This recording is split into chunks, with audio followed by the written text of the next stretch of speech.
All right. Hello, everybody. We'll be getting started here with our amazing webinar. First, a couple accessibility things are going to get out of the way. A few quick questions. One for you, actually, our wonderful interpreter from Slip, Michelle. I see another interpreter named Savvy in the lobby. Are they with Slip as well? Yes, Savvy is an intern with me, so if they are allowed to be let in, I would love that. Perfect. I will make Savvy a presenter as well, so that Savvy can help with interpreting. I love it. Welcome, Savvy, to the interpreting station for today's webinar. So excited to get started here. We have a wonderful presentation for everyone today.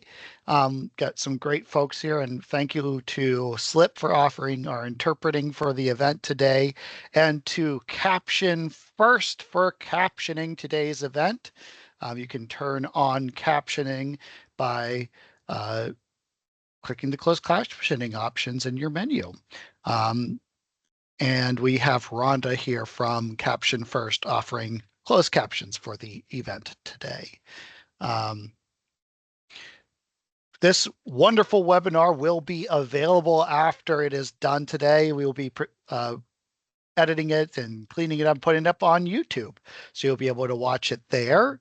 And will now be kicking things off. I'll turn the mic over to the wonderful Joyce Bender. Take it away, Joyce.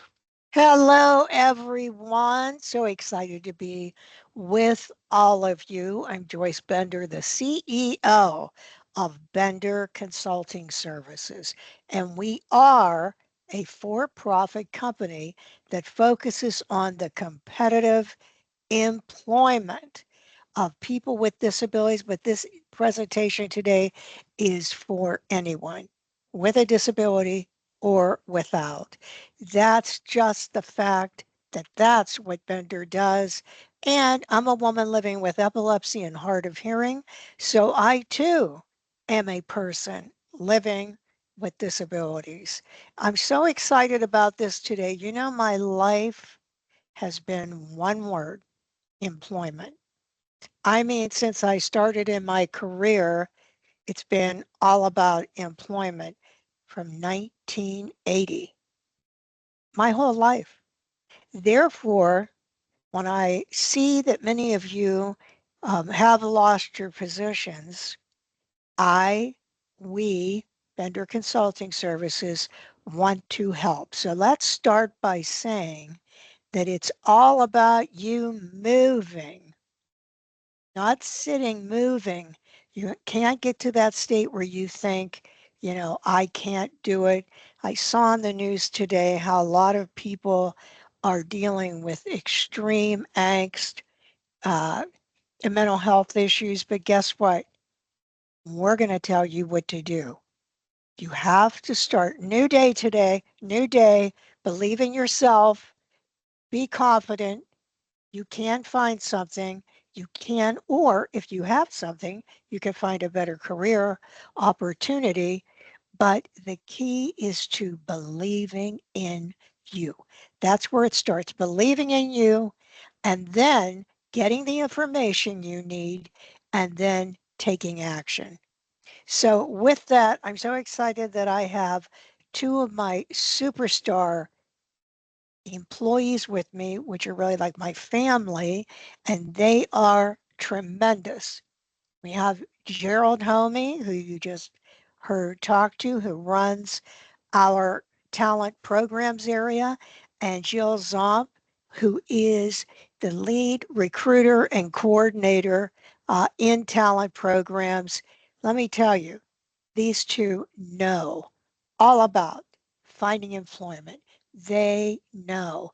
So with that, and pay attention. If you have any questions, you can get back in touch with us. Gerald can let you know his email so that you can reach us. But right now, Gerald, I'm going to turn this back over to you so we can get everyone moving. Thank you, Joyce. I'm so fired up for this presentation today, and you can reach out to me at GHOMME at benderconsult.com anytime, or just go to benderconsult.com and fill out that contact us form. I'll get that contact us form, make sure it goes to the right person to help you out on benderconsult.com. Before I pass the mic over to Jill, I wanted to let you all know before we begin our presentation, if you need to make sure those interpreters stay front and center during the presentation, if you right click on your interpreter, Michelle or Savvy, you can pin that interpreter for you to make sure they stay as a focus for you during the presentation content for accessibility services. Now, I'm going to pass the mic over to an incredible member of my team here at Bender Consulting Services, someone who has amazing passion for helping people with disabilities find work that they deserve, where their skills lead them to living the American dream, contributing in a huge way. Uh, Jill, I'm so excited to have you here leading this webinar today. Take it away, Jill Zopp. Thank you so much. I am going to be sharing my screen. If you guys could just let me know if you can see it. Looks great, Jill. Okay, fantastic. Well, that's all the technical troubleshooting I needed for today. Okay, as everybody knows, we have created this because there has been so many different changes in the job market recently. So we want to make sure that even though it's constantly evolving out there, and we've seen so many major shifts in the industry from the federal sector to DEI professionals, higher education, nonprofit, and even the tech industry, we've had a lot of upheavals. We want to make sure that everyone knows that we're here and we know that we can help you navigate it. Right now, a lot of the market is flooded with candidates and competition is fierce. People are changing careers or industries, and there's a lot of challenges to find a job. It's standing out in the crowd. That's the real problem. Right now, what we're going to do is we're going to talk about strategic resume building as well as effective networking to make sure that you can be that person to stand out. I'm going to share some tips about how to build a compelling resume, how to develop a strong professional brand, and how to create meaningful connections, and ultimately give you the tools to stand out in a rapidly changing environment of a job market. Remember that times change and titles change, needs change, but skills and qualifications can transfer.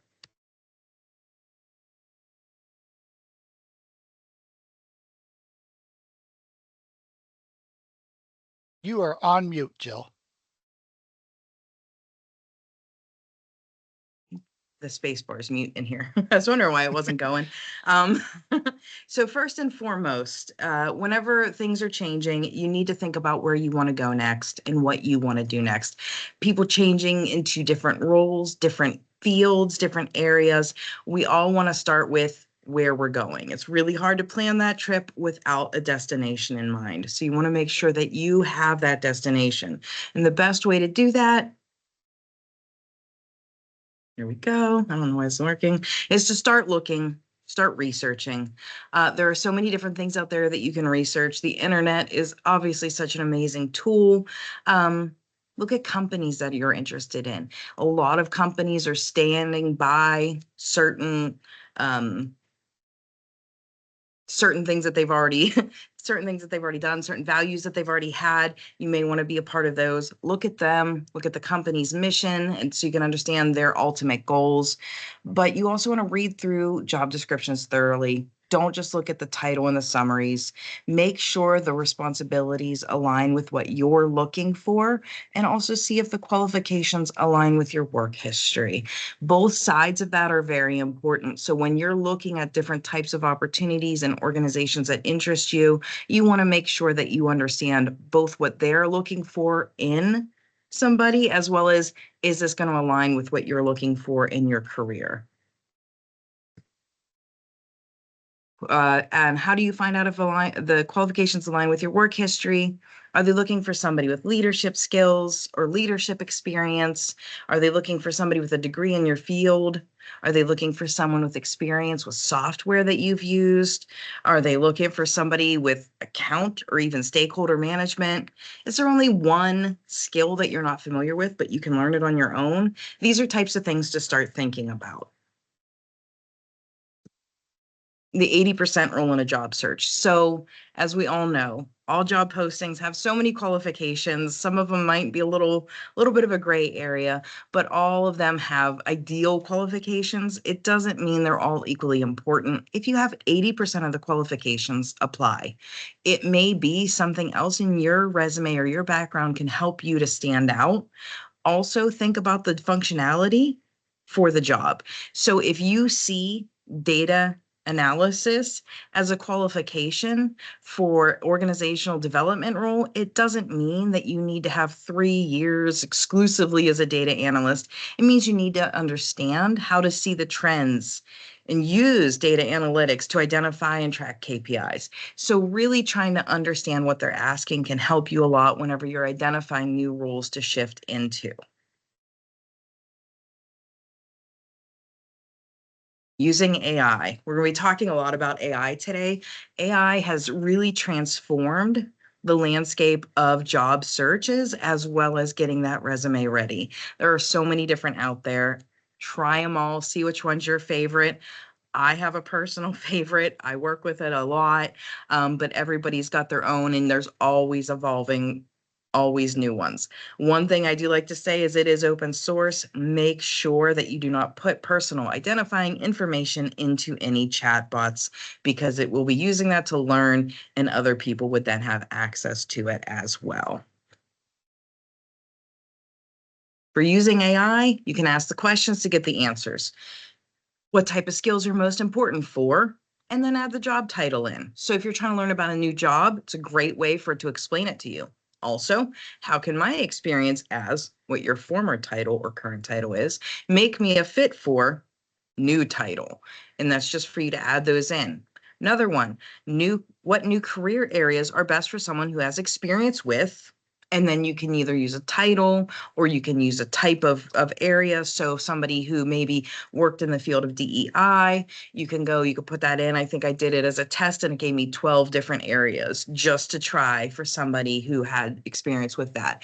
And obviously the nuances of your job can really make a difference as to what exactly you could be a better fit for. The more information you give it, the better it will understand what you're looking for. But it's a great tool to use. A lot of people might be a little bit intimidated by it. Once again, as long as you're not using a ton of personal information, it can really help you understand the other jobs out there because it does have a lot of information that pulls from all different sources. Different companies may use different titles. It's all the same type of work, and it's able to sort that out a lot easier and a lot quicker than we can do manually on our own looking through the internet. All right, so once you've identified some of these different roles, both by looking at companies, and there's a couple other things that we can talk about with networking later, but after you've identified what roles you're looking for, that's when you can start building your new resume. Resumes are your advertisements. You want to make sure that you are advertising yourself correctly. You are marketing your skill set, your experience, your education, and your expertise. So know your audience. Do not expect them to come to you to know what you can do or to figure out what you did. Think to yourself, what experience do I have for this role that would make me stand out? This is your chance to really showcase yourself and make sure that an employer knows exactly what you want them to know. To start out, you first want to put your CV together. Your CV or your curriculum vitae is the course of one's life, whereas a resume is a concise summary of your qualifications. So your CV has no limit on pages, no limit on information, no limit on description length. It's freedom. I say most federal resumes are just really mislabeled CVs, because anyone who's worked in the federal government knows they want your entire work history, and the more the better. So you start out with your CV because it's always easier to take away than to continue to add, because a lot of it is tailoring. So start out with your CV and put everything you ever did from every job, go in chronological order from newest to oldest. After that, you want to use the internet again. Look for equivalent roles. This will help you. So if you had a job that you're like, oh, I don't even remember what I did. It was 15 years ago. You can go and you can, search for a job or a job that's similar to yours and be able to use that to spark ideas for your own description. I don't recommend just copying and pasting, but definitely see what you did within that job that's applicable. Oh, look at that. Never copy and paste. Okay, this is more for AI, but this is kind of across the board. Yes, a recruiter can tell if a resume is AI generated. No, it is not in your favor. Minimal effort or having someone or something do the work for you reflects poorly on you as a candidate. Once again, remember that it's an open source and to not put personal information into it, but it's very easy for us to tell if it's been AI generated. I do recommend using it to have it to give you ideas. I do not recommend copying and pasting. It's not a good look. It shows that you will do minimal effort. You can prompt it and ask it to help you out. So once again, if you were trying to figure out what you were doing in your former job or a great description of your duties, you can say, what is a description of the duties for job title at, and I put department or agency if you're coming from the federal government, but you can also say company or type of company or industry that you were in, and see what description it generates. Take from there the applicable information. Don't just copy and paste. Likewise, if you're trying to slim down a description, we did the federal resume, you did the CV, you've got everything there. You could put the generalized description that you've already written in there and you say, how can I summarize this description to shorten my resume?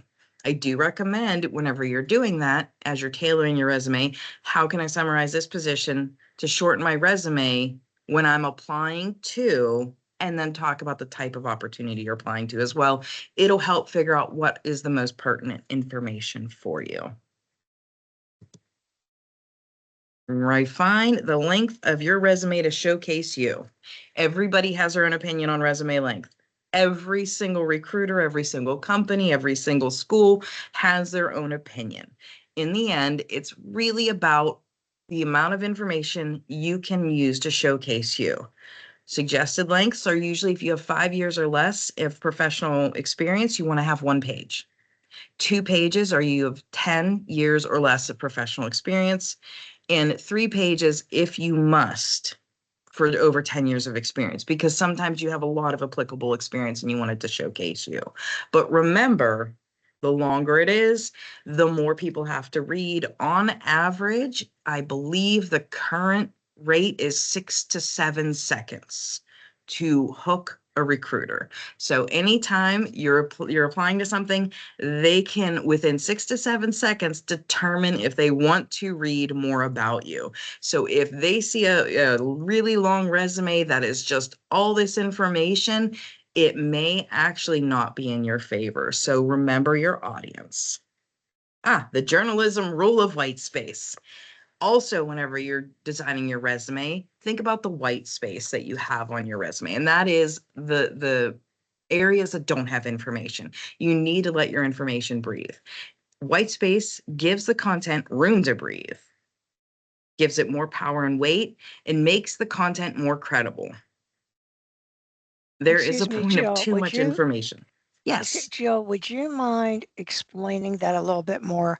What white space is on a resume? Yeah. So you have all of your content. You have your paragraphs, your bullet points, tons of information. And if you just go paragraph, paragraph, paragraph, or one giant long paragraph, there's no white space. There's no space for your content to breathe. There's no break for the eyes. So if you're reading a novel and you turn the page and the entire page is one long paragraph, versus if you turn the page and you see dialogue where it's, you're like, oh, this is going to be so much easier to read versus, that's a lot of work. You may lose your audience based on the fact that you're giving them too much content and it's almost overwhelming.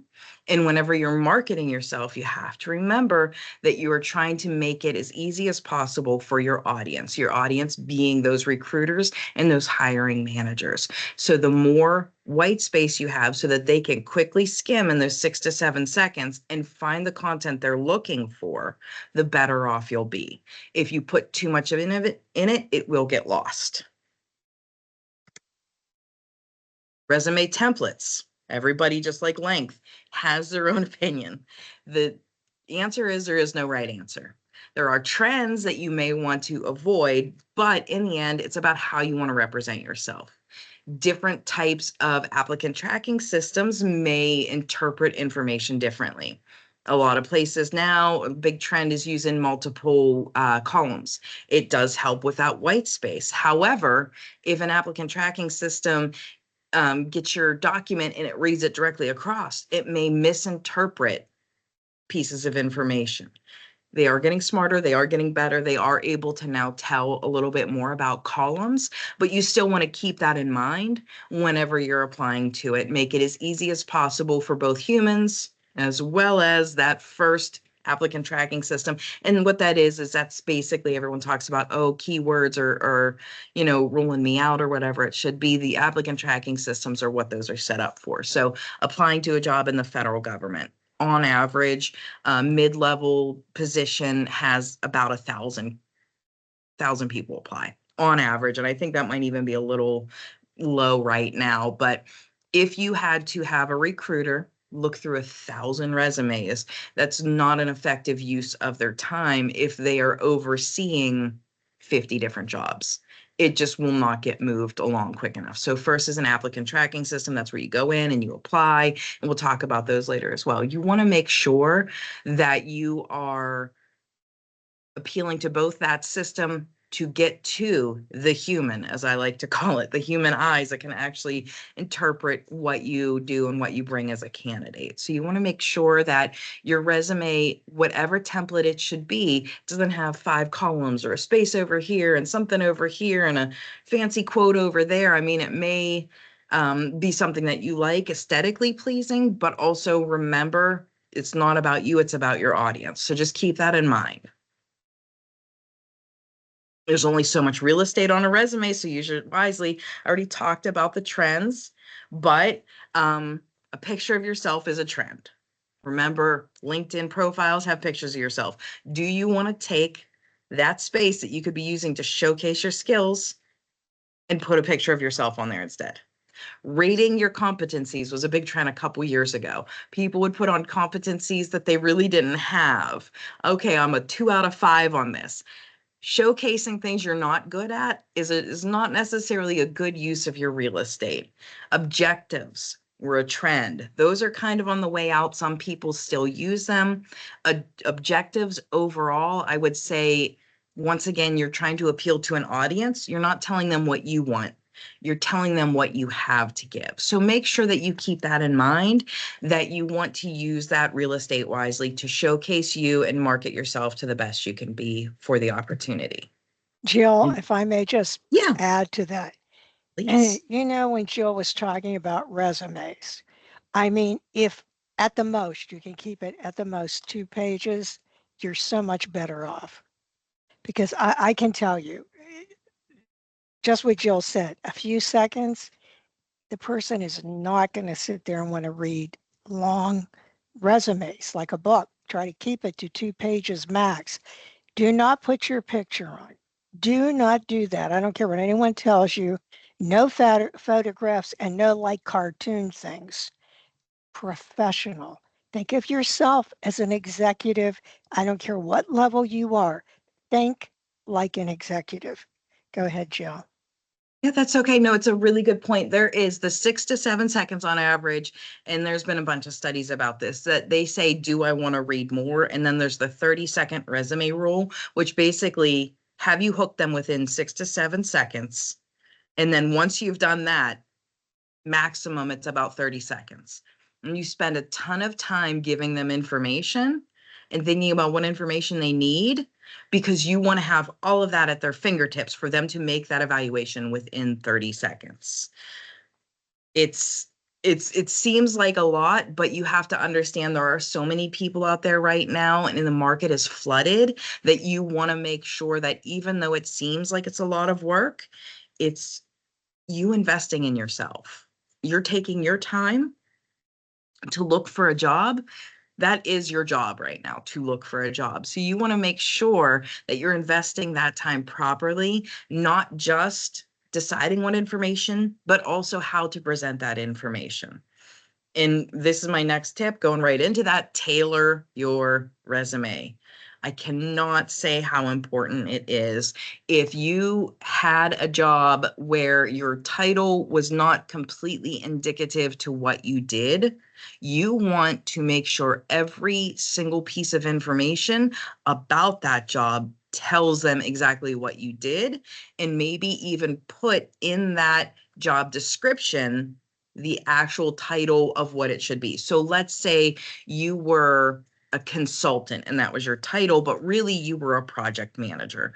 In your description, you would say acted as the project manager or managed projects, something to show those so they can quickly see at the beginning of the job, like description completely, not even somewhere in there. First two words right below the job or right below your title should be that, so that they can understand what you actually did. Everything on your resume should scream, I am the one you have been looking for. This position was made for me.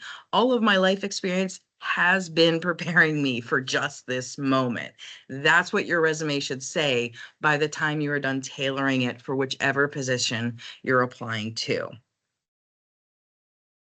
Remember also to keep it relevant. So you don't need to skip jobs. If you don't want to necessarily show a gap where there wasn't one, but rather minimize the focus on those and highlight transferable skills. Transferable skills are a big part of what we're talking about here today. Understand that what we do in our professional experience as well as our educational experience, a lot of those skills are transferable. Those are a lot of the soft skills. So being able to manage projects means being able to prioritize effectively and also communicate effectively and also organize effectively. So these are the things you want to think about with transferable skills. It's not the ins and outs of the everyday, but how you did them. Those are going to be the most transferable skills. So once again, if it's not relevant, it doesn't mean you did not have transferable skills that may be relevant. My example here is a cashier. You don't need to explain the duties and details if you're not applying for a job that is relevant to that, but rather you can say performed all duties as a cashier while providing excellent customer service and adhering to all safety standards. Keywords in there would be safety standards and customer service to show that you have built those skills in a professional manner. Very, very short, to the point, succinct, but still is relevant, even if that job doesn't seem relevant to this specific role. You want to feature your relevant skills and your soft skills for the role. So a couple areas I recommend doing this would be the profile section. I kind of put everything whenever I'm tailoring a resume for somebody in that profile section, which is an overall write-up. I'd say 3 to 5 sentences maximum, and they'd all have to be extremely relevant. Then have a skill section right below that, relevant skills, and then also any trainings that you've done, relevant trainings. So in your profile, it's not an objective, but it's like that, where you're talking about your soft skills, your overall transferable skills, your overall qualifications for this role. This is the place right here. Very first thing, you're introducing yourself. You're saying, hello, nice to meet you. I'm perfect for this, and this is why. You want to have that within the first couple of sentences. You can do bullet points, but if you do all bullet points, they get lost. It's better to vary. So I always do it as a quick little paragraph. Below that, I have bullet points that include a skill section, relevant skills. So if you're in IT and you worked on a project before where you used Python and C# and also Java and also JavaScript, and this position is looking for somebody who knows Python, you don't necessarily need to put all those other ones. It may get lost in there.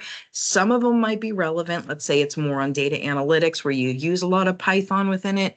Some of those may just wash out Python. Some of them may be relevant. C might be relevant. Some of the other ones. So think about what are going to be relevant and actually useful for this role.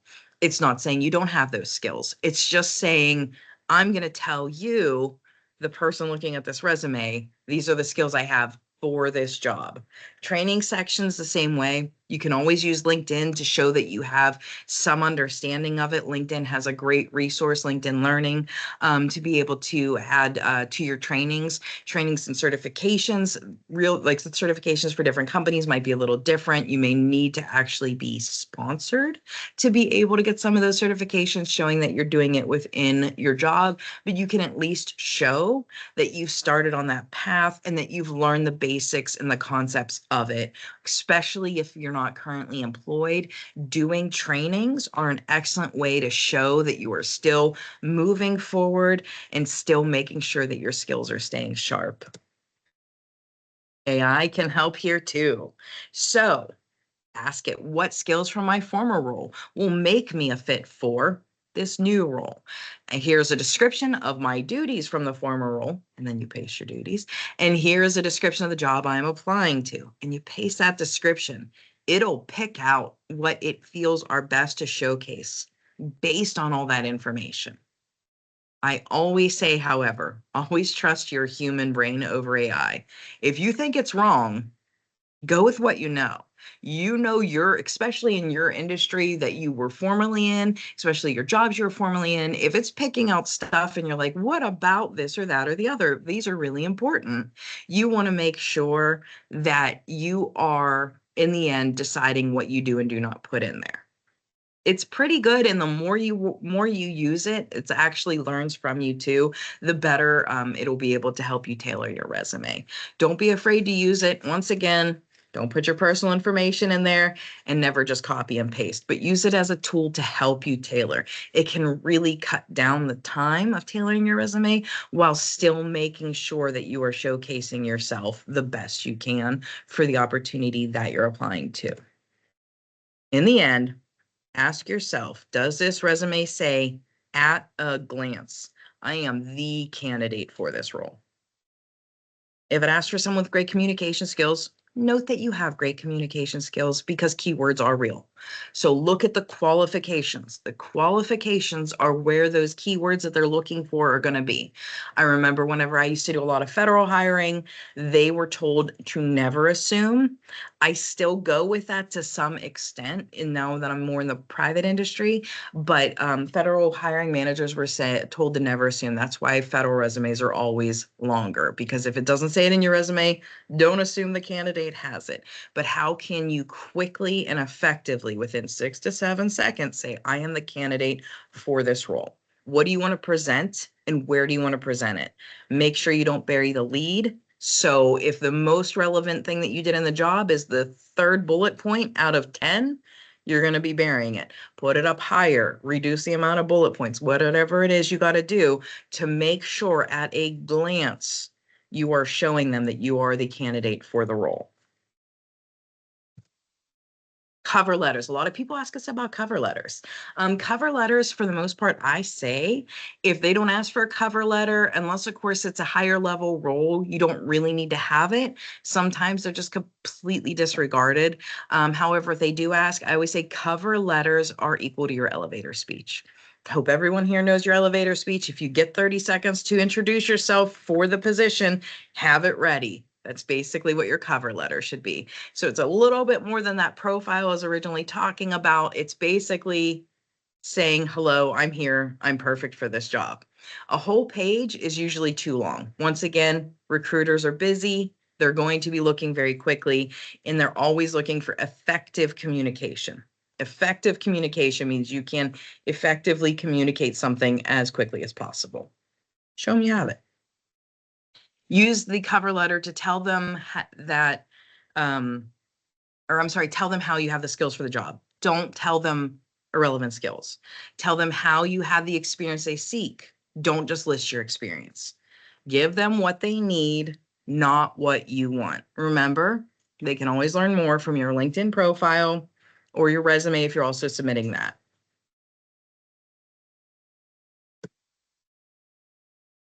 Resumes also should have your personal contact information. Make sure they can contact you by email and phone. I know this is something that for professionals, you would think is silly, but this is actually a huge barrier for us. Monitor whichever contact information you give them.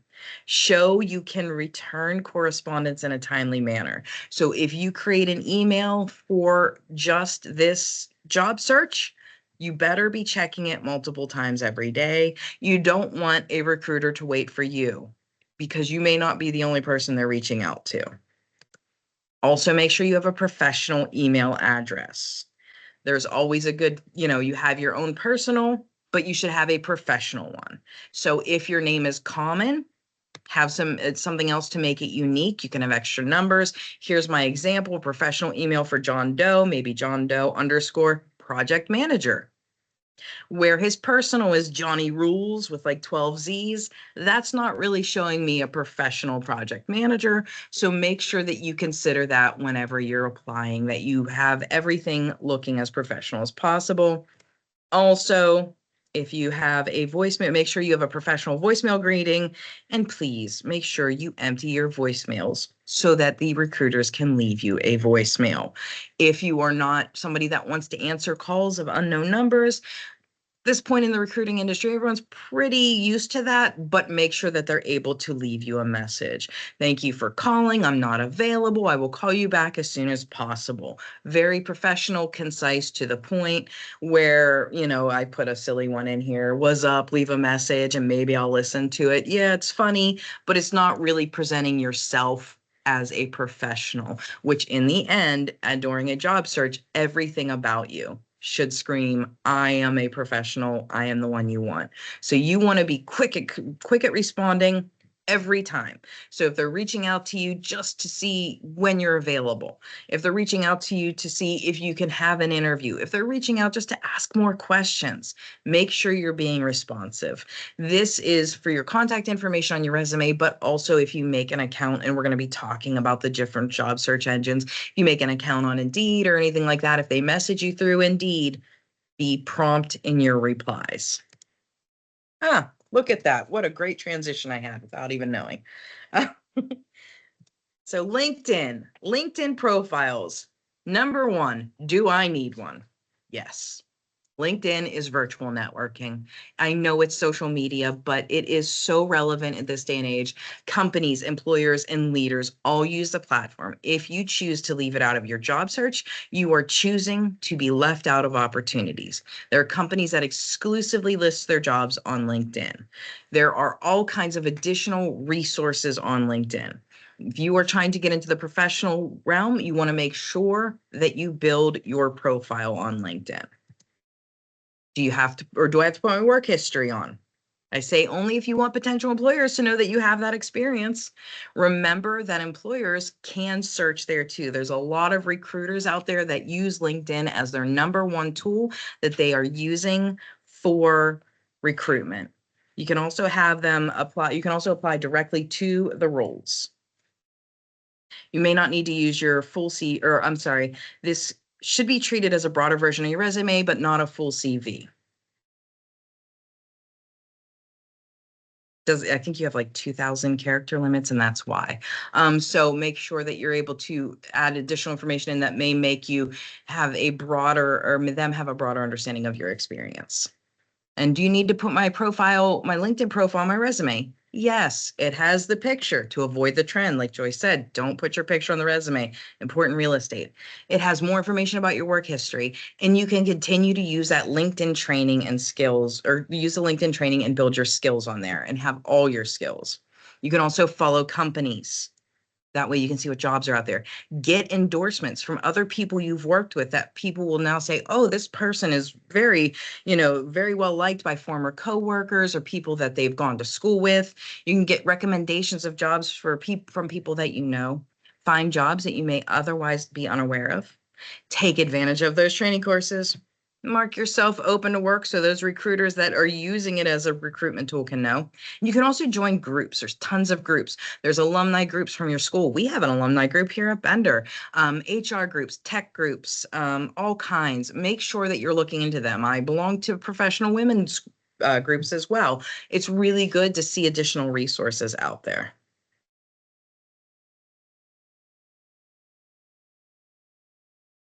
I just got out of my sharing screen. There we go. Be conscientious about your professional image, posts, and like other posts in a manner that you expect potential employers to see. Make sure that you are aware that they can see it. And last but not least, start looking for the jobs. You cannot wait for things to come to you. You should never apply to a single role at a time and wait to hear back. You need to be flexible, quick to apply, and quick to respond, and be open to interviews at their convenience.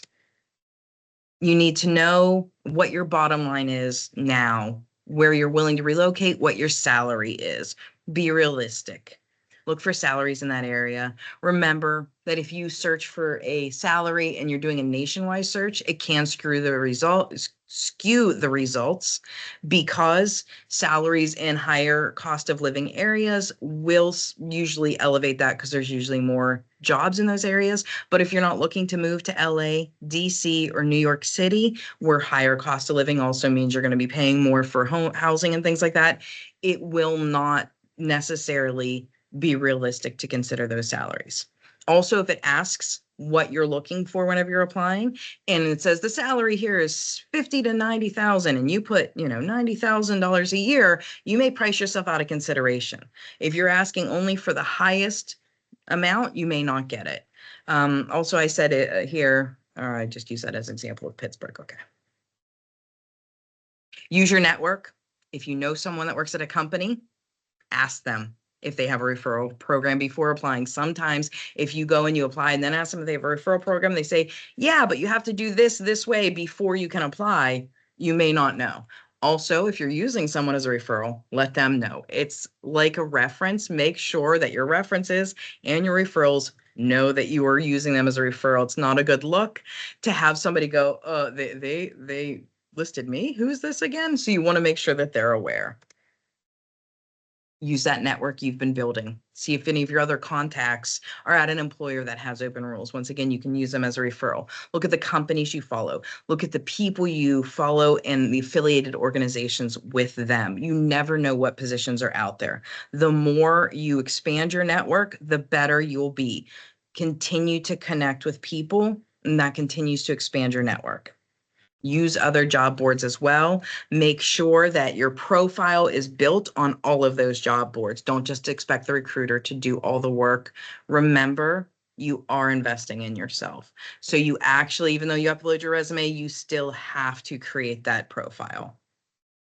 Indeed, another great resource after LinkedIn. It has 32 trusted partners, including Glassdoor. If you're on Indeed, you're on them all. Make the profile.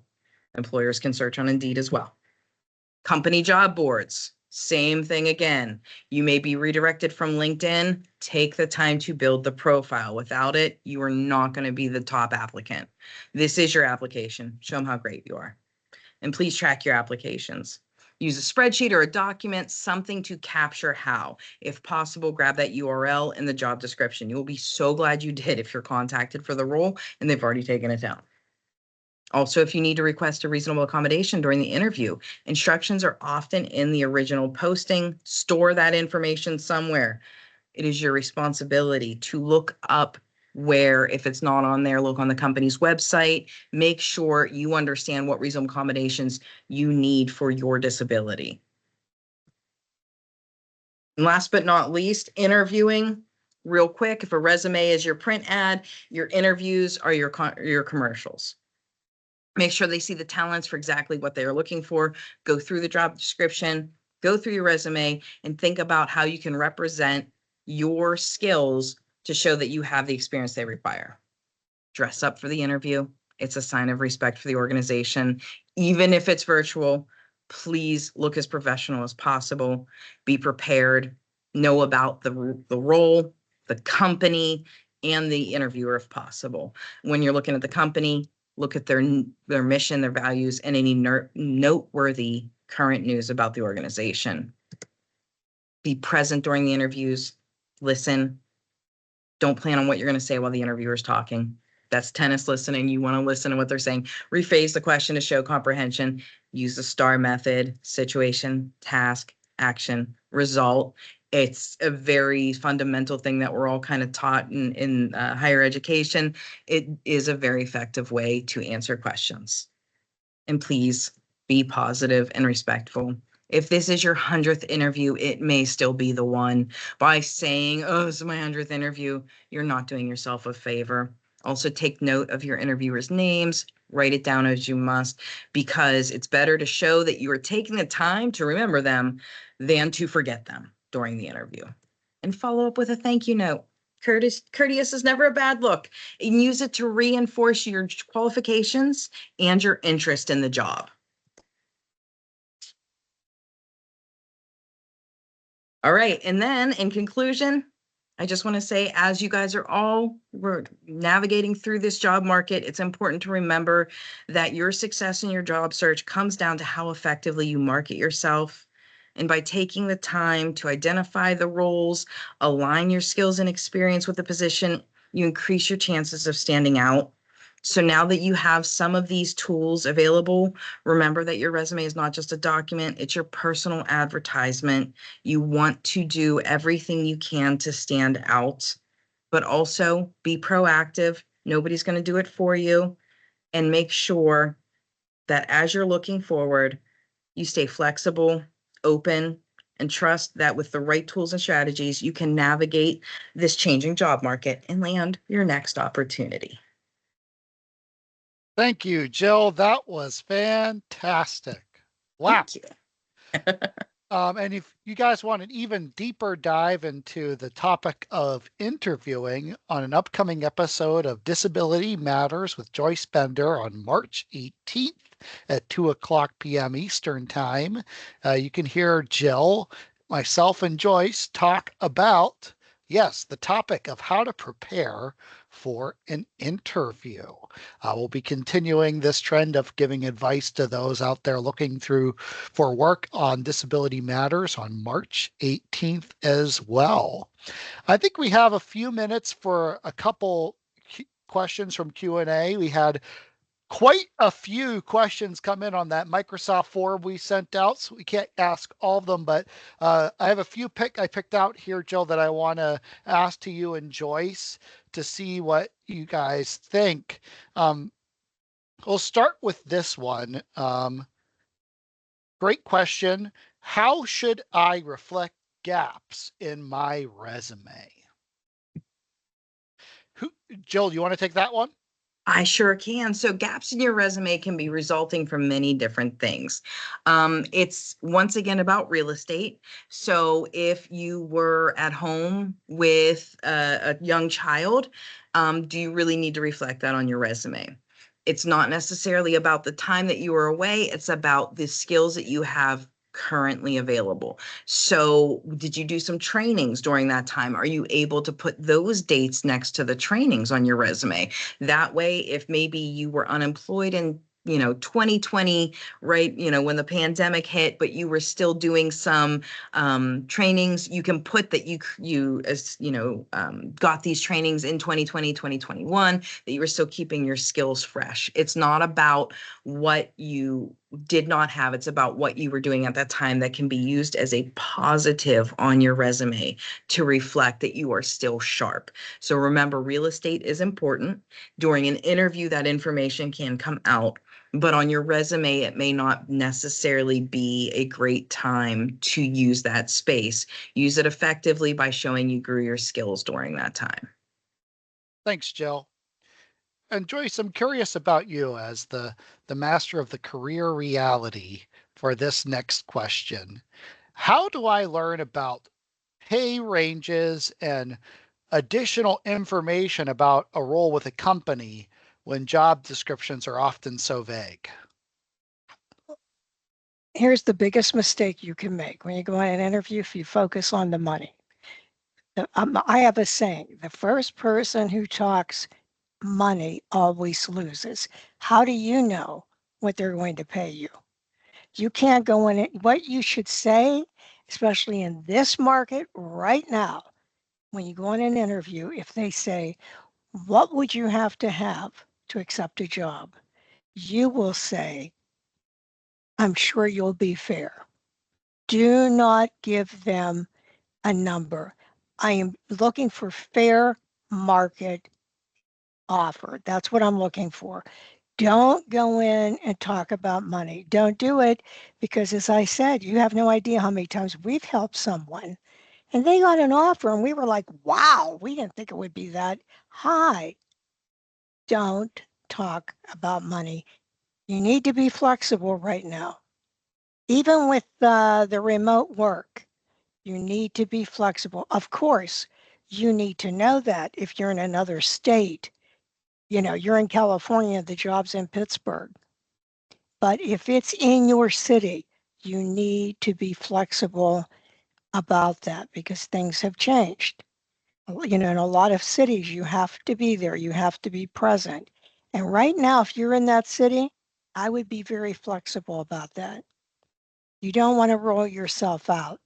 I wanted to say that we're going to have other sessions. We're going to have one on reinventing yourself in this marketplace.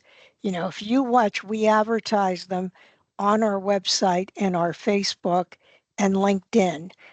Please tell other people. And Gerald, how do they tell someone to go see this today, the one we just did? We'll be having this on the Bender Consulting Services YouTube channel after this is all put together and ready to go. So we'll have it on our YouTube channel. And then when it's live on YouTube, you'll see it on all of our socials as well. So you can share it with the world and help get the word out to others. And how do they get to our YouTube channel? You can go to YouTube and search Bender Consulting, or you can go to our website, and there's a link there from our website as well, benderconsult.com. Now, there's this saying, thinking will not overcome fear.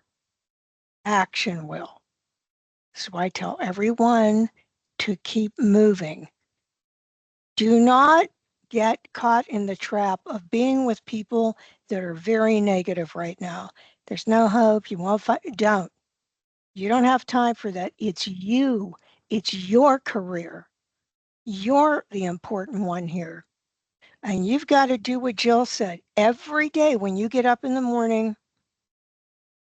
go to the computer. Your job is getting a job. That's your job. Calling everyone you know, calling everyone in your network. Go to events. If there are events in your area, you should go because you'll meet other people and you can say to them, hey, where do you work? Oh, how'd you get that job? You need to get out. You need to get out and you need to be around people that are going to be positive. You can do it. Don't give up. You can do it. You know why we're doing this? Because I believe in the people in our community and I want to help you. So please make sure you watch for our next one, March 18th. Not only should you listen to that show, and by the way, it's on demand. If you miss it, because it's 2 to 3, if you miss it, you can hear it on Spotify or Amazon or most social media venues. Make sure you listen to that show. Go get them. Believe in you. Remember, not thinking in fear, action, action. Thank you very much for joining us. Gerald? Thank you, everybody.